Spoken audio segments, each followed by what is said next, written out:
La demande de Mme Marois a été d'abord de revoir la loi 101.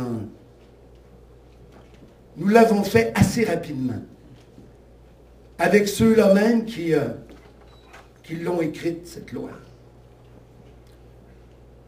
Rapidement aussi, donc, il s'agissait de prendre le projet de loi, de le réécrire pour qu'il soit compréhensible, et d'ajouter un certain nombre d'articles là où la loi 101 a vieilli.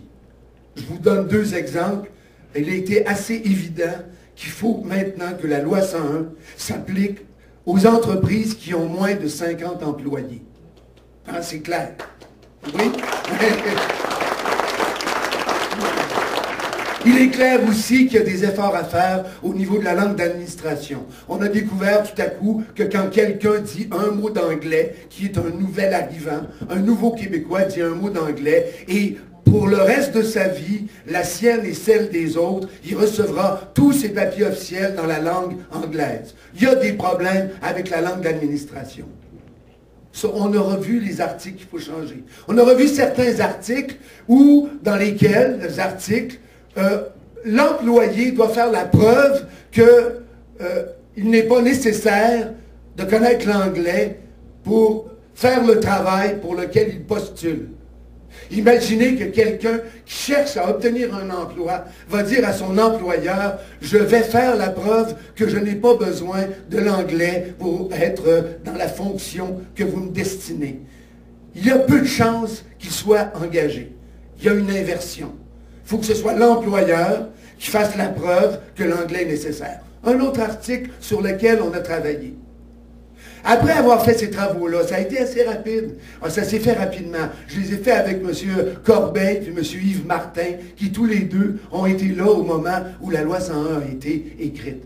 Donc, après avoir fait ce travail-là, il m'est apparu évident que même avec une loi 101 appliquée, parce que la loi 101 actuelle n'est plus appliquée. Elle n'est plus appliquée adéquatement et depuis de nombreuses années. Elle n'est plus appliquée. Mais imaginons un jour que l'Office québécois de la langue française réengage 250 fonctionnaires et qu'on se mette rigoureusement à appliquer la loi 101 dans l'ensemble de ses articles. Imaginons cela et déjà le français aura fait des progrès immenses au Québec. Malgré cela, malgré une application rigoureuse, nécessaire, essentielle, qui devra se faire au moment où nous aurons le pouvoir, malgré cela, tous les problèmes ne seront pas réglés. Tous les problèmes ne seront pas réglés parce qu'actuellement, la langue française est confrontée au Québec à un ensemble de phénomènes nouveaux. Les phénomènes nouveaux, quels sont-ils? Voilà ce que nous nous sommes demandés.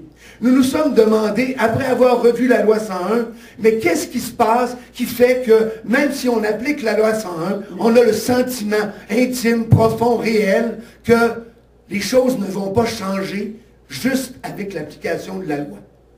Quels sont les autres phénomènes qui font que nous sommes confrontés à une nouvelle réalité? Et c'est ce que nous avons fait en étudiant le plus profondément possible, avec le plus de rigueur possible, avec la collaboration de gens comme M. Castonguay, de gens comme M. Maheu, d'un ensemble de personnes, sous la direction d'Éric Bouchard, ici présent, en faisant une revue de l'ensemble des documents publiés par l'Office québécois, en étudiant avec soin le dernier recensement et les autres, celui de 2001-2006. Nous avons tenté de cerner, de comprendre, mais qu'est-ce qui se passe au niveau de la langue? Tantôt, M. Castonguay vous a donné des chiffres. La réalité de ces chiffres-là, c'est que dans la grande région de Montréal, il s'est passé au moins 3 phénomènes. Le premier, 180 000 francophones ont quitté l'île, sont allés vivre en banlieue nord, en banlieue sud. Premier phénomène. Deuxième phénomène, celui dont M. Castonguay a parlé, il n'y a maintenant que 8 000 anglophones qui ont quitté le Québec par rapport à ceux qui sont arrivés. Le solde négatif est de 8 000. Et ces anglophones-là, et ils ont bien le droit, et c'est très bien, s'installent et demeurent surtout à Montréal. Deuxième phénomène.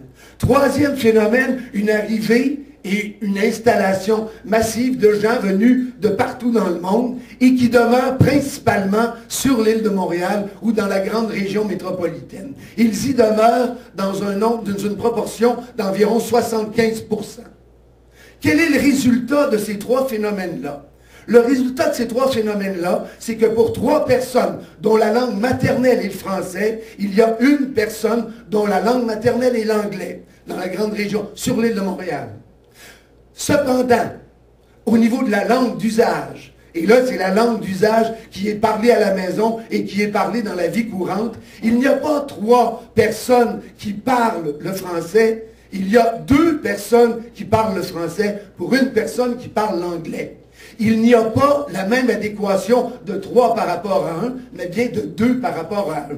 Qu'est-ce que ça veut dire? Ça veut dire ce qu'on a décrit tantôt, c'est qu'il y a du côté de la langue anglaise un phénomène d'attractivité, un indice de vitalité de la langue anglaise qui sont tellement forts qu'ils drainent vers eux un nombre considérable et anormal de gens, à la fois francophones et allophones, qui versent, qui vivent, qui s'installent dans une culture séduisante, forte, puissante, qui s'appelle la culture d'expression anglaise. Et que ces gens-là, plutôt que de s'intégrer à la majorité francophone dont nous sommes, vont faire le choix de la minorité anglophone.